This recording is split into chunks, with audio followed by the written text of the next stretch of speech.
ನಮಸ್ಕಾರ. ಕನ್ನಡ ಒನ್ ನ್ಯೂಸ್ಗೆ ಸ್ವಾಗತ. ನಾನು ನಿಮ್ಮ ಭಾಗ್ಯನಾರಾಯಣ ಬೊಗ್ಗವರಪು. ಇರಾನ್ ಮತ್ತು ಅಮೆರಿಕ ಇಸ್ರೇಲ್ ನಡುವೆ ನಡೀತಾ ಇರುವಂತಹ ಯುದ್ಧದ ಬಗ್ಗೆ ನಿಮಗೆಲ್ಲ ಸಾಕಷ್ಟು ಮಾಹಿತಿಯನ್ನು ಒದಗಿಸ್ತಾನೆ ಇದ್ದೀವಿ. ಅದರ ಮುಂದುವರಿದ ಭಾಗವಾಗಿ ಇವತ್ತು ಒಂದು ವಿಚಾರವನ್ನು ತೆಗೆದುಕೊಂಡು ಬಂದಿದ್ದೀನಿ. ಅದು ಏನು ಅಂದ್ರೆ, ನಿನ್ನೆ ರಾತ್ರಿ ಇಸ್ರೇಲ್ ಒಂದು ನೀಚಾತಿ ನೀಚ ಕೃತ್ಯವನ್ನು ಮಾಡ್ತು.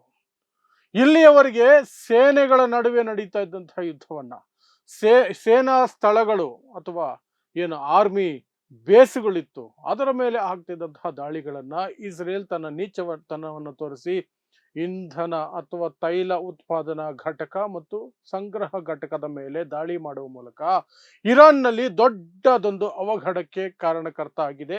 ಆ ಅವಘಡ ಎಷ್ಟು ಶೇಕ್ ಮಾಡಿದೆ ಇಡೀ ಜಗತ್ತನ್ನ ಅಂದ್ರೆ, ಇಡೀ ಜಗತ್ತಿನ ಶೇರ್ ಮಾರ್ಕೆಟ್ಗಳು ಚಿಂದಿಯಾಗಿದ್ದಾವೆ. ಭಾರತದಲ್ಲಿ 30 ಲಕ್ಷ ಕೋಟಿ ರೂಪಾಯಿ ಶೇರ್ ಮಾರ್ಕೆಟ್ ಅಲ್ಲಿ ಮುಳುಗೋಗಿದೆ. ಈ ಕಡೆ ಅಮೆರಿಕ ಸಹ ಇಸ್ರೇಲಿನ ಈ ವರ್ತನೆಯಿಂದ ಬೇಸತ್ತು ಅಫಿಷಿಯಲ್ ಕಮ್ಯುನಿಕೇಶನ್ ನಲ್ಲಿ ವಾಟ್ ದ ಫಕ್ ಅಂತ ಕಳಿಸ್ಕೊಟ್ಟಿದೆ ಇಸ್ರೇಲ್ಗೆ. ಅಂದ್ರೆ, ನೀವು ಎಂತಹ ನೀಚರು, ಈ ಕೆಲಸ ಯಾಕೆ ಮಾಡಕ್ ಹೋದ್ರಿ ಅಂತ. ಸೊ ಹಾಗಾದ್ರೆ ಅದು ಮಾಡಿದಂತಹ ಆ ಕೆಲಸ ಏನೆಲ್ಲ ಪರಿಣಾಮಗಳು ಬೀರುತ್ತೆ, ಯಾಕೆ ಅಮೆರಿಕ ಅಷ್ಟು ಸಿಟ್ಟು ಮಾಡ್ಕೊಂಡಿದೆ, ಮತ್ತೆ ಅದಕ್ಕೆ ಪ್ರತೀಕಾರವಾಗಿ ಇರಾನ್ ಸಹ ಬಾಪ್ಕೋ ಅನ್ನುವಂತಹ ಕಂಪನಿ ಬಹರೈನ್ನಲ್ಲಿ ಅದರ ಮೇಲೆ ದಾಳಿ ಮಾಡಿದೆ. ಈಗ ಸರಿಸಮ ಆಯ್ತು.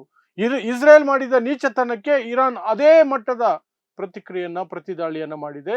ಇಡೀ ಜಗತ್ತಿನ ಪೆಟ್ರೋಲಿಯಂ ಪ್ರಾಡಕ್ಟ್ಸ್ ಬೆಲೆಗಳು ಆಕಾಶಕ್ಕೆ ಹೋಗ್ತವೆ. ಏನೆಲ್ಲ ಸಮಸ್ಯೆ ಆಗುತ್ತೆ ವಿವರಿಸುವಂತಹ ಪ್ರಯತ್ನವನ್ನು ಮಾಡ್ತೀನಿ. ಸೊ ಯುದ್ಧದ ಭಾಗವಾಗಿ ಅಮೆರಿಕ ಮತ್ತು ಇಸ್ರೇಲ್ ವಿರುದ್ಧ ಒಂಟಿಯಾಗಿ ನಿಂತಿರುವಂತಹ ಇರಾನ್, ಅಮೆರಿಕದ ಏನು ವಾಯುನೆಲೆಗಳು ಅಥವಾ ಸೇನಾ ನೆಲೆಗಳಿದಾವೆ ಅರಬ್ ದೇಶಗಳಲ್ಲಿ, ಅವುಗಳ ಮೇಲೆ ಇರಾನ್ ದಾಳಿಯನ್ನು ನಡೆಸ್ಕೊಂಡು ಬರ್ತಿದೆ. ಆದರೆ ಇರಾನ್ನ ದಾಳಿ ಯಾವತ್ತೂ ಸಹ ನಾಗರಿಕ ಪ್ರದೇಶಗಳಾಗಿರ್ಲಿಲ್ಲ ಅಥವಾ ತೈಲ ಘಟಕಗಳೂ ಆಗಿರಲಿಲ್ಲ. ಕೇವಲ ಅಮೆರಿಕ ಸೈನಿಕರು ಅಲ್ಲಿದ್ದರೆ ಮಾತ್ರ, ಅಮೆರಿಕದ ವಾಯುನೆಲೆ ಇದ್ದರೆ ಮಾತ್ರ, ಅಮೆರಿಕದ ಸೇನಾ ನೆಲೆ ಇದ್ದರೆ ಮಾತ್ರ ಅಲ್ಲಿ ಅಟ್ಯಾಕ್ ಆಗ್ತಿತ್ತು. ಅದು ಯಾವುದೇ ರೀತಿಯಾದ ಕಂಪನಿ ಆಗಿರಬಹುದು, ಏರ್ಪೋರ್ಟ್ ಆಗಿರಬಹುದು, ಏನೇ ಆಗಿರಬಹುದು. ಆದರೆ ಅಮೆರಿಕನ್ನರ ಉಪಸ್ಥಿತಿ ಇಲ್ಲದ ಜಾಗದ ಮೇಲೆ ಇರಾನ್ ಯಾವತ್ತೂ ದಾಳಿ ಮಾಡಲಿಲ್ಲ. ಅದನ್ನೇ ತನ್ನ ಮಿತ್ರ ದೇಶಗಳು ಅಥವಾ ಸೋದರ ದೇಶಗಳು ಅಂತ ಕರೆಸ್ಕೊಳ್ಳುವ ಅರಬ್ ರಾಷ್ಟ್ರಗಳಿಗೆ ಇರಾನ್ ಸಂದೇಶವನ್ನು ಕೊಟ್ಟಿದ್ದು, ನಮ್ಮನ್ನ ಕ್ಷಮಿಸಿ, ನಮಗೆ ಬೇರೆ ದಾರಿ ಇಲ್ಲ, ನೀವೇ ಜಾಗ ಕೊಟ್ಟಿರೋದು ಅಮೆರಿಕನ್ನರಿಗೆ, ಆ ಜಾಗಗಳನ್ನ ನಾನು ಟಾರ್ಗೆಟ್ ಮಾಡಲೇಬೇಕಾಗತ್ತೆ, ಯಾಕಂದ್ರೆ ನೀವು ಅವ್ರನ್ನ ಹೊರದಬ್ತಾ ಇಲ್ಲ, ಅವರು ನನ್ನ ಮೇಲೆ ಅಲ್ಲಿಂದ ದಾಳಿ ಮಾಡ್ತಿದ್ದಾರೆ, ಹಾಗಾಗಿ ನಾನು ನಿಮ್ಮ ನೆಲದ ಮೇಲೆ ಬಾಂಬ್ ಹಾಕುವಂತಹ ಪರಿಸ್ಥಿತಿ ಇದೆ, ನನ್ನನ್ನು ಕ್ಷಮಿಸಿ ಅಂತ ಇರಾನ್ ಕೇಳ್ಕೊಳ್ತು. ಆದರೆ ಯಾವತ್ತೂ ಸಹ ಅನಾವಶ್ಯಕವಾಗಿ ಆ ಮಿತ್ರ ರಾಷ್ಟ್ರಗಳು ಅಥವಾ ಸೋದರ ರಾಷ್ಟ್ರಗಳ ಮೇಲೆ, ಅಲ್ಲಿನ ಜನರಿಗಾಗ್ಲಿ ಅಲ್ಲಿನ ಬಿಸ್ನೆಸ್ಗಾಗ್ಲಿ ಎಫೆಕ್ಟ್ ಆಗೋ ತರ ಬಾಂಬುಗಳನ್ನ ಹಾಕ್ಲಿಲ್ಲ. ಆದರೆ ಇಸ್ರೇಲ್ ಇದೆಯಲ್ಲ, ಜಗತ್ತಿನ ಅತ್ಯಂತ ನೀಚ ಮನಸ್ಥಿತಿಯ ದೇಶ, ಅದು ಯುದ್ಧವನ್ನು ನೆಕ್ಸ್ಟ್ ಲೆವೆಲ್ಗೆ ತೆಗೆದುಕೊಂಡು ಹೋಗಲೇಬೇಕು. ಇಲ್ಲದೆ ಹೋದ್ರೆ ಏನೂ ಆಗಲ್ಲ, ಇದು ಹೀಗೆ ಮುಂದುವರಿಯುತ್ತೆ ಅನ್ನುವಂತಹ ನೀಚ ಯೋಚನೆಯಲ್ಲಿ ಇರಾನ್ನ ತೈಲ ಶೇಖರಣೆ ಮಾಡಿರುವಂತಹ ರೆಫೈನರಿಗಳ ಮೇಲೆ ದಾಳಿ ಮಾಡಿದೆ, ದಾಸ್ತಾನಿನ ಮೇಲೆ ದಾಳಿ ಮಾಡಿದೆ. ಅದು ತೆಹರಾನ್ ನಡುವೆ ಇರುವಂತಹ ದಾಸ್ತಾನಿನ ಮೇಲೆ ದಾಳಿ ಮಾಡುವ ಮೂಲಕ ಇಡೀ ನಗರಕ್ಕೆ ಡೇಂಜರ್ ಅನ್ನು ತಂದೊಡ್ಡಿದೆ. ಆಕಾಶದವರೆಗೆ ಬೆಂಕಿ ಉಗುಳ್ತಾ ಇದ್ದಾವೆ ಆ ರಿಫೈನರಿಗಳು, ಆಕಾಶದವರೆಗೆ ಬೆಂಕಿ, ಅಷ್ಟು ಹೊಗೆ. ಈಗ ಎಲ್ಲರೂ ನಿರೀಕ್ಷೆ ಮಾಡ್ತಿರುವಂಥದ್ದು ಅಥವಾ ಎಕ್ಸ್ಪೆಕ್ಟ್ ಮಾಡ್ತಿರೋದು, ಇನ್ನು 2-3 ದಿನಗಳಲ್ಲಿ ತೆಹರಾನ್ ನಗರದ ಮೇಲೆ ಕಪ್ಪು ಮಳೆ ಆಗುತ್ತೆ, ಆಸಿಡ್ ರೈನ್ ಆಗೋ ಸಾಧ್ಯತೆ ಇದೆ, ಮನೆಯಿಂದ ಹೊರಗಡೆ ಬರಬೇಡಿ ಅಂತ ತೆಹರಾನ್ ನಾಗರಿಕರಿಗೆ ಇರಾನ್ ಸರ್ಕಾರ ಎಚ್ಚರಿಕೆ ಕೊಟ್ಟಿದೆ. ಇಸ್ರೇಲ್ ಅಂಥ ನೀಚತನವನ್ನು ಮಾಡಿತು. ಆ ನೀಚತನ ಎಷ್ಟು ಕೊಳಕಾದಂತಹ ಒಂದು ಯತ್ನ ಅಥವಾ ಕೃತ್ಯ ಅಂತಂದ್ರೆ, ಸ್ವತಃ ಅದಕ್ಕೆ ಬೆನ್ನೆಲುಬಾಗಿ ನಿಂತಿರುವಂತಹ ಅಮೆರಿಕ ಇದರಿಂದ ದಿಗ್ಭ್ರಮೆಗೆ ಒಳಗಾಯ್ತು, ಶಾಕ್ ಆಯ್ತು. ಅದು ಅಫಿಷಿಯಲ್ ಸಂದೇಶವನ್ನು ಕಳಿಸ್ತು ಇಸ್ರೇಲ್ಗೆ. ಇಸ್ರೇಲ್ ಒಪ್ಕೊಂಡಿದೆ, ಆ ಸಂದೇಶ ಬಂತು ನಮಗೆ ಅಂತ. ಏನು? WTF ಅಂತ ಬಂತು, ವಾಟ್ ದ ಫಕ್ ಅಂತ ಬಂತು, ಸೀದಾ ಏನು ಮಾಡ್ತಿದ್ದೀರಾ ನೀವು ಅನ್ನೋ ರೀತಿಯಲ್ಲಿ ಬಂತು. ಅದನ್ನು ಇಸ್ರೇಲೇ ಒಪ್ಕೊಳ್ತು. ಬಟ್ ಇಸ್ರೇಲ್ ಹೇಳ್ತಾ ಇದೆ, ಆ ದಾಳಿಗೂ ಮುನ್ನ ನಾವು ಅಮೆರಿಕಾಗೆ ಹೇಳಿದ್ವಿ, ಇಂಟಿಮೇಟ್ ಮಾಡಿದ್ವಿ, ನಾವು ಈ ರೀತಿ ದಾಳಿ ಮಾಡ್ತೀವಿ ಅಂತ. ಅಮೆರಿಕ ಹೇಳ್ತಿದೆ, ದಾಳಿ ಮಾಡ್ತೀನಿ ಅಂದ್ರೆ ಈ ರೀತಿ ಮೂರ್ಖತನದಿಂದ ತೈಲ ರಿಫೈನರಿಗಳ ಮೇಲೆ ದಾಳಿ ಮಾಡ್ತೀವಿ ಅಂತ ನಮಗೇನು ಕನಸು ಬಿದ್ದಿತ್ತ? ನಿಮ್ಮನ್ನು ಯಾವನ್ನ ಅದನ್ನು ಮುಟ್ಟಕ್ಕೆ ಹೇಳಿದ್ದು? ಇಡೀ ಜಗತ್ತನ್ನ ನೀವು ಕಲ್ಕ್ಬಿಟ್ಟಿದ್ದೀರಾ ಅಂತ ಅಮೆರಿಕ ಸಿಟ್ಟಾಗಿದೆ. ಡೊನಾಲ್ಡ್ ಟ್ರಂಪ್ ಸಿಟ್ಟು ಮಾಡ್ಕೊಂಡಿದ್ದಾರೆ. ಇವರು ಸವಾಸ ಸಾಕಪ್ಪ ಅನ್ನೋ ರೀತಿಯಲ್ಲಿ ಸಿಟ್ಟು ಮಾಡ್ಕೊಂಡಿದ್ದಾರೆ ಡೊನಾಲ್ಡ್ ಟ್ರಂಪ್. ಆದರೂ ಬಿಟ್ಕೊಡೋಂಗಿಲ್ಲ.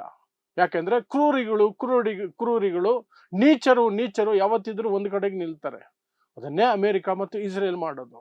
ಯಾಕೆ ಅಮೆರಿಕ ಇಷ್ಟು ಸಿಟ್ಟಾಗಿದೆ, ಇಷ್ಟು ಟೆನ್ಷನ್ ಆಗಿದೆ? ಹಾಗಾದ್ರೆ ಯಾಕೆಂದ್ರೆ 2 ಕಾರಣಗಳಿಗೆ. ಒಂದು, ಇಡೀ ಜಗತ್ತಿನ ತೈಲ ಮಾರುಕಟ್ಟೆನ ಇದು ಶೇಕ್ ಮಾಡ್ಬಿಡ್ತು.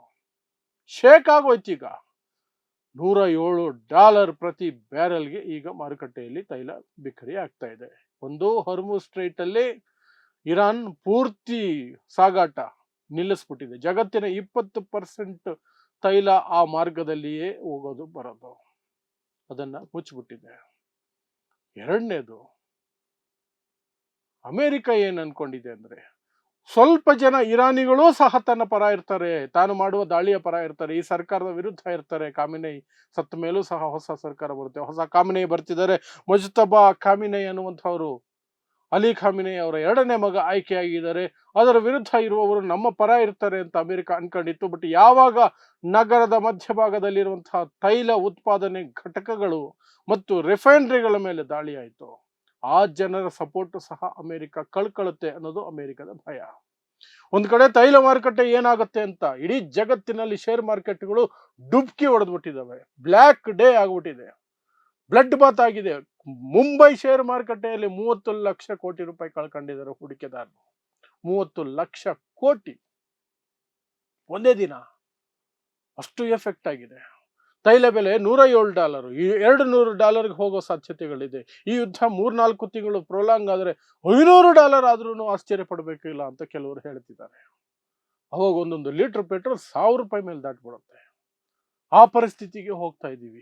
ಅದನ್ನ ಇನ್ನಷ್ಟು ಉಲ್ಬಣಗೊಳಿಸೋದ್ರಲ್ಲಿ ಇಸ್ರೇಲ್ನ ಈ ದಾಳಿ ಪಾತ್ರ ವಹಿಸುತ್ತೆ ಅಂತ ಅಮೆರಿಕಾಗೆ ಭಯ ಬಂದ್ಬಿಟ್ಟಿದೆ. ಇನ್ನೊಂದು, ಇರಾನ್ನ ಜನ, ಸ್ವಲ್ಪ ಜನ ಯಾರು ಅಮೆರಿಕದ ಈ ದಾಳಿಯ ವಿರುದ್ಧ ಅಥವಾ ಈ ಸರ್ಕಾರವನ್ನು ಕೆಡವೋದ್ರ ಪ್ರಯತ್ನದ ಪರ ಇದ್ರು, ಅವರು ಈಗ ಇರಾನ್ ಸರ್ಕಾರದ ಪರ ನಿಂತ್ಕೊಳ್ತಾರೆ. ಈ ನನ್ನ ಮಕ್ಕಳು ಸರಿ ಇಲ್ಲ, ಇವರನ್ನು ಮೊದಲು ಒದ್ದೋಡಿಸಿ ಆಮೇಲೆ ನಿಮ್ಮ ಜೊತೆ ನಾವು ಜಗಳ ಆಡ್ಕೊಳ್ತೀವಿ ಅಂತ ಇರಾನ್ನಲ್ಲಿರುವಂತಹ ಪ್ರತಿರೋಧದ ಧ್ವನಿಗಳು ಸಹ ಸೈಲೆಂಟ್ ಆಗ್ತವೆ ಅಂತ ಅಮೆರಿಕಾಗೆ ಭಯ. ಈಗ ಆ 2 ಕಾರಣಗಳಿಗೆ ಇಸ್ರೇಲ್ ಈ ದಾಳಿಯನ್ನ ಅಮೆರಿಕ WTF ಅನ್ನುವ ಸಂದೇಶ ಕಳಿಸುವ ಮೂಲಕ ತನ್ನ ಅಸಮಾಧಾನವನ್ನು ಹೊರಹಾಕಿದೆ. ಇನ್ನು ಇಸ್ರೇಲ್ ಈ ಕಂತ್ರಿ ಕೆಲಸ ಮಾಡಿದ ಮೇಲೆ ಇರಾನ್ ಸುಮ್ಮನೆ ಇರುತ್ತಾ? ಸಾಧ್ಯನೇ ಇಲ್ಲ, ಇರಬಾರದು ಸಹ. ಅದು ಸಹ ಅದೇ ಲೆವೆಲ್ಗೆ ಅವರು ಯಾವ ಕೆಳಮಟ್ಟಕ್ಕೆ ಹೋಗಿ ದಾಳಿ ಮಾಡಿದ್ರೋ ಅದೇ ಕೆಳಮಟ್ಟಕ್ಕೆ ಹೋಗಿ ಇರಾನ್ ಸಹ ದಾಳಿ ಮಾಡಿದೆ.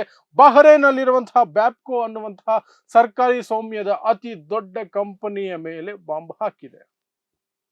ಅಲ್ಲಿನ ತೈಲ ಘಟಕಗಳು ಈಗ ಬ್ಲಾಸ್ಟ್ ಆಗಿದ್ದಾವೆ, ಉತ್ಪಾದನೆ ಬಂದ್ ಆಗಿದೆ, ಮಿಸೈಲ್ಗಳು ಹೋಗಿ ಬಿದ್ದಿದ್ದಾವೆ, ಡ್ರೋನ್ಗಳು ಬಿದ್ದಿದ್ದಾವೆ.